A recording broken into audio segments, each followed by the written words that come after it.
Coming up on the next edition of Power and Politics, President Biden doing whatever he can to boost African American turnout in the Sunshine State ahead of the November election. And Florida's Amendment 6 on the ballot this fall could change who we get to vote for in upcoming elections.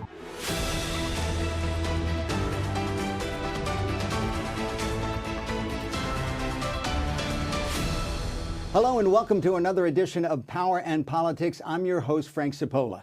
Power and Politics is a weekly, unbiased look at the top stories affecting the state, with a special emphasis on the psychology behind the decisions and issues that affect our lives. I'm joined today by my co-host, Emmy Award-winning political psychologist, Dr. Bart Rossi. Great to be here, Frank. All right. If the polls are on target, we are still a long ways off. We know that. But President Biden is slowly losing the support of what is a solid voting bloc, African Americans. This past weekend, the Democratic Black Caucus of Florida held its convention in Orlando, with Biden surrogates on site to make sure support in the black community remains solid. Doctor, this again, and right. You know, sometimes we think of it as a monolithic sort of voting bloc.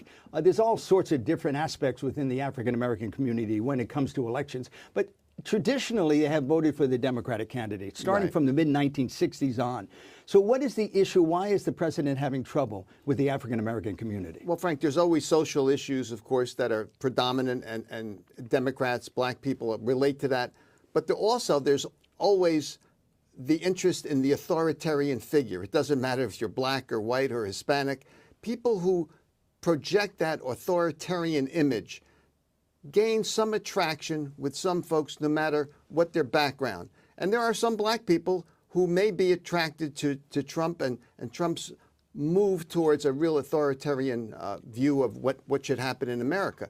But I don't think the polls are too accurate here. I think most of those black people in the country are going to go to the Biden camp. All right, so what you're saying is when push comes to shove, come November, they'll return home. I think people are going to return home, not only in this instance, but with Republicans and Democrats around the country. They're probably going to return home, even though both candidates have problems. I find this intriguing because you are the psychologist, where you say that there is an attraction to an authoritative figure. Right.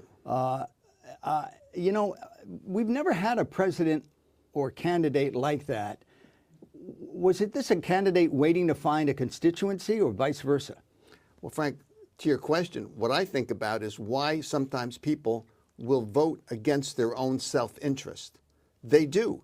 They may like the power and the image of someone, even if they think, well, he may not do much for me, but I'm for that. Well, what is the psychology behind that? What would be and we've seen this not only with this presidential election cycle, but before, where people have voted against their own best interest. Because we all have, as I've said many times before, different sides to our personality. Mm-hmm. And there's certain sides to all of us that might want to relate to someone who's the boss, who's the authoritarian figure.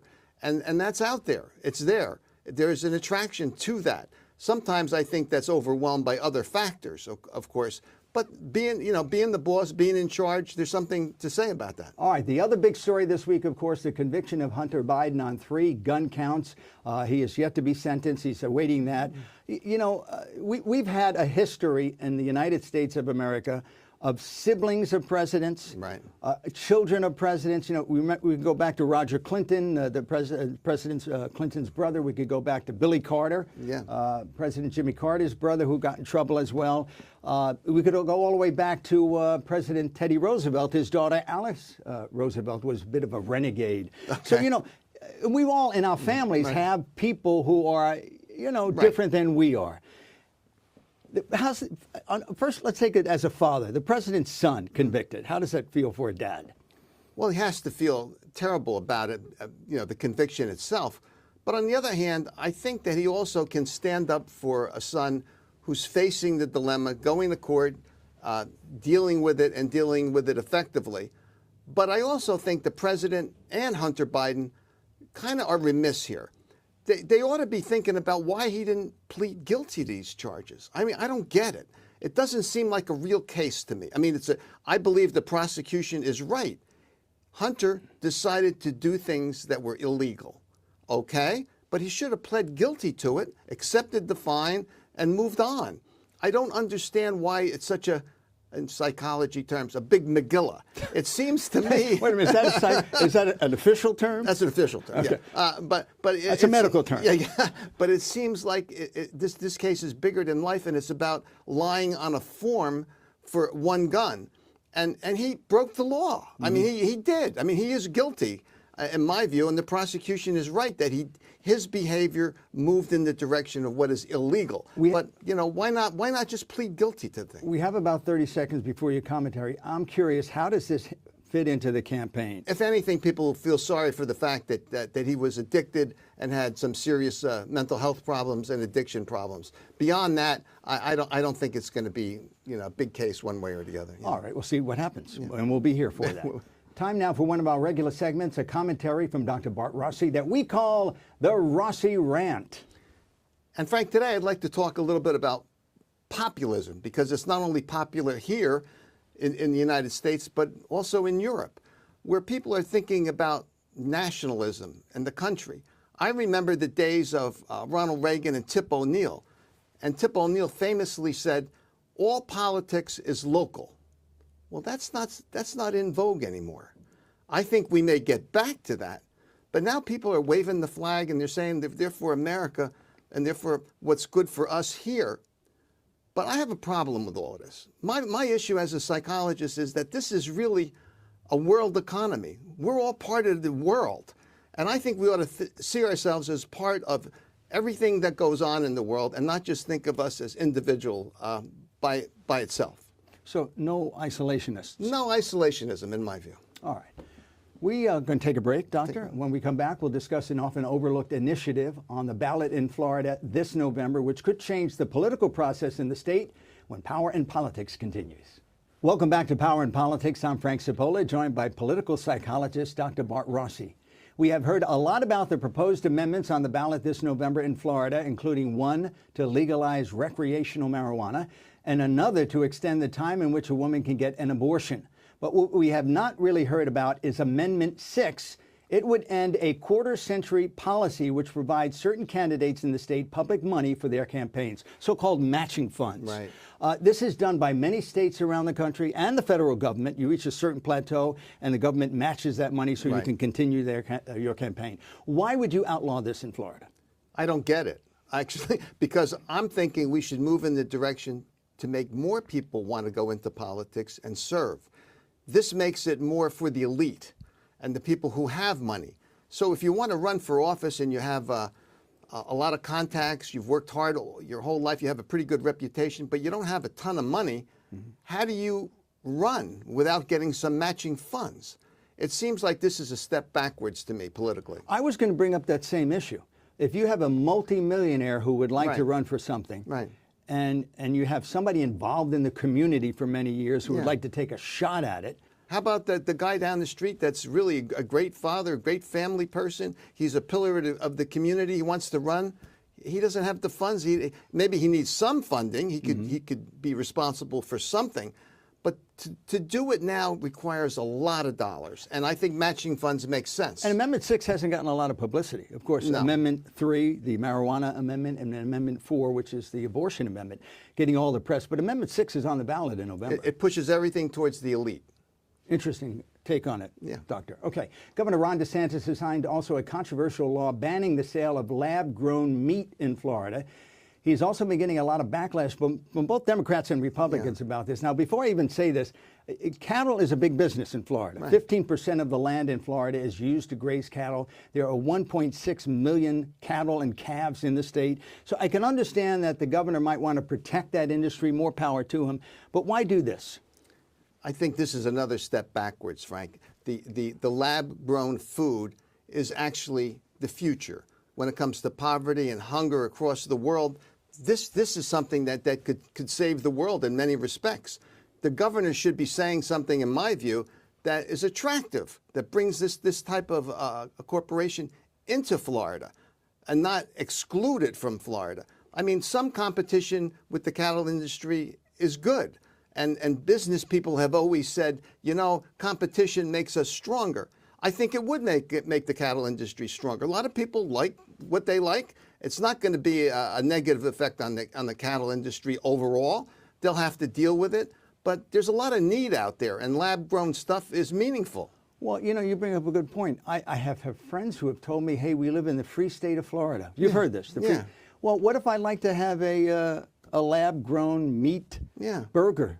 That's right. I don't have the freedom to do that. And suppose the lab-grown burger is healthier in some respects for some people who might have a heart problem or some kind of a weight problem, and they like the lab-grown food because it's just better for them dietarily. You know, so what's the purpose? I agree with you. I suspect, I don't know for sure, that maybe the cattle industry has a lot of money, and they made a point to make sure that... That's what it is. And the politicians are saying there's safety factors here.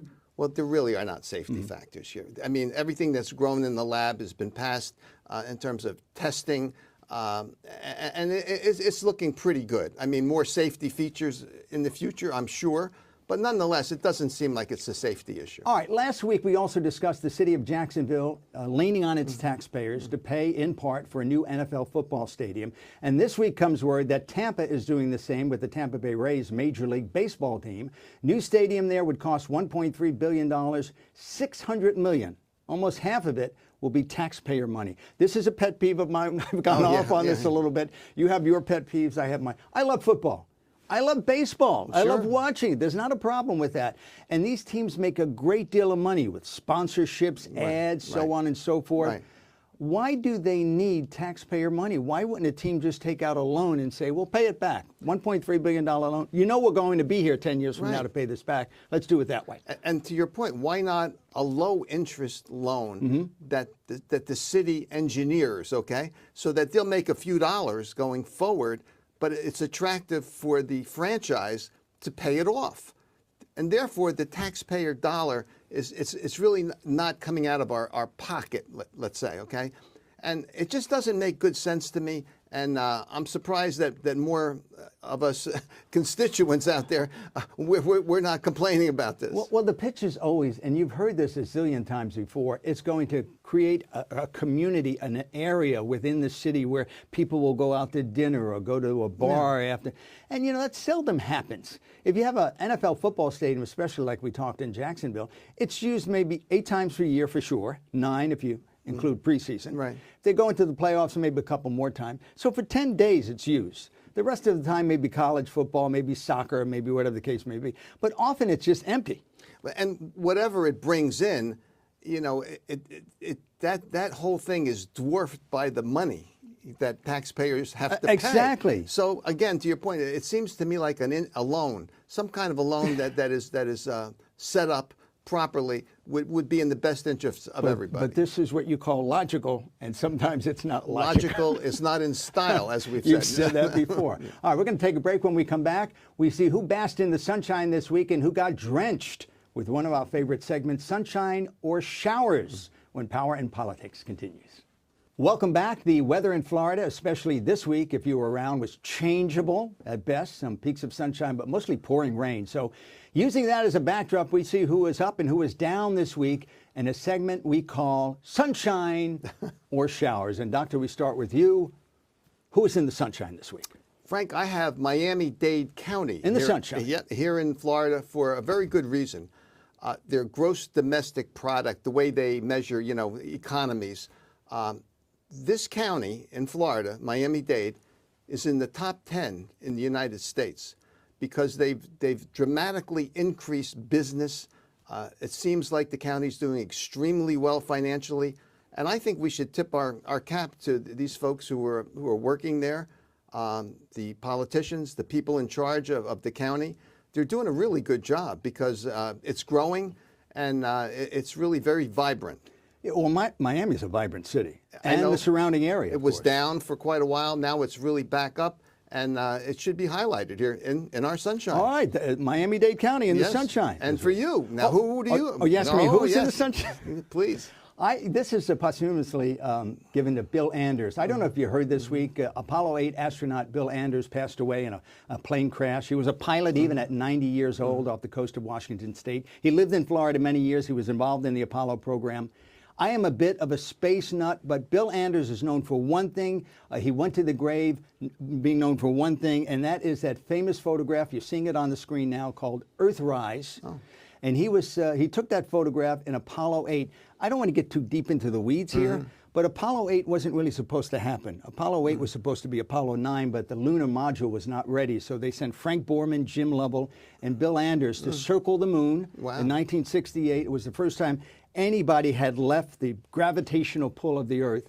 And Bill Anders and Lovell, and of course Borman, saw that photograph. Bill took the photograph. Bill Anders snapped the shot of Earthrise. He passed away, unfortunately, in an accident this week, but Bill Anders in the sunshine this week. And that was a very risky flight. It was very risky. Yeah. It was very risky. Yeah. Okay, so as you know, with every day of sunshine, especially this week, it rained a few days straight through the day. There is showers. So who is in the showers this week? Frank, I have Dr. Phil. Dr. Phil. In the showers this week. But he's a doctor like you. Yes, he was previously a psychologist. Now he's a well-known figure on TV. And he interviewed Donald Trump. And this is not about the former president. It's about Dr. Phil. He seemed to be intimidated by the interview. He seemed to be involved in a very shallow exchange. A fluff interview. Yeah, like he basically said, well, you know, Mr. Trump, President Trump, you're a tough guy. You've got thick skin. Well, why is he describing Donald Trump's personality and behavior? He should be the interviewer, and he should get the former president to express his views, not Dr. Phil's view of his personality. It seems like this was backwards, this interview. I think what you're saying is if you have the opportunity to interview any president, you should be ready with some questions. You should be ready, and you should be smooth. And you don't think he was ready? I don't think he was well prepared, and he looked very shallow and inept during the interview. He's in the showers. In the showers. Okay. And for you, who's in the rain and the showers? This has never happened before. Miami-Dade County, which was in the sunshine, is in the showers for me. Now, if you're watching on our affiliates there at WFOR, CBS 4, or My 33, if you're watching right now, you're in the showers, Miami-Dade County, because 3 commissioners running for re-election had absolutely positively no opponents, none. Oh. And you know, you talked earlier in the show how people hesitate to get into politics, but to allow 3 people to run, whatever the party is, without opposition is not a good thing. Miami-Dade County, in the showers for me, sunshine for you. Oh. Interesting. A very unusual situation. It's never happened before. Never happened here. Huh? All right, thank you, Doctor. Okay, time to take a break. When we return, a commentary by yours truly titled, Let's Be Frank, when Power in Politics continues. Welcome back. Immigration is certain to be one of the main issues in the upcoming presidential election. It already is. So I thought it would be a good time to talk about where we are when it comes to this hot-button issue. I bring this up because some of our friends in Washington would rather whine about what's not being done with regard to immigration than actually doing something. Let's go back in time for a moment. Earlier this year, a bipartisan group of senators got together and spent months, again months, hashing out an immigration bill that was agreeable to both Democrats and Republicans. That is fact. The measure was heralded as the most sweeping immigration bill of the 21st century. But instead of Congress getting a victory ahead of the election, it was deemed more politically savvy to leave the issue unresolved so it could be used by elected officials to rile up voters ahead of Election Day 2024. Think about that for a moment. A bill, which was the result of a compromise, something we all do every day in our daily lives, was trashed because it might have worked. After that, the spinning began. Members of Congress started highlighting the bill's deficiencies, talking about coming up with a plan B, while all the time backing off slowly. Former President Donald Trump's disdain for a compromise also helped in scaring off support. Then, as if on cue, our friends in Congress hit the golden oldies button and started again ramping up talk about how immigration is a problem that needs to be solved, when they had the power to solve it, but did not. That was followed shortly thereafter by calls for the president to use his executive authority to manage the border, which earlier this month he did, signing an executive order setting new rules to slow the influx of immigrants into the United States. Now, here's where this journey goes to a new level of absurd.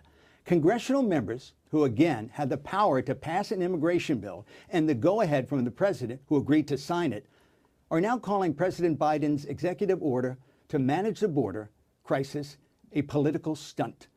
Congress complaining to the president for doing what they said he should do after they could not do what they were supposed to do. Think about that when you head into the voting booth this November. We'll be right back. That's it for this week's edition of Power and Politics. On behalf of my co-host, political psychologist Dr. Bart Rossi, and the fine folks working behind the scenes, thanks for joining us. As always, we'd like to know what you think. Visit us at powerandpolitics.tv or email us at info@powerandpolitics.tv. We'll see you again a week from now at this time on this same station. Have a great week.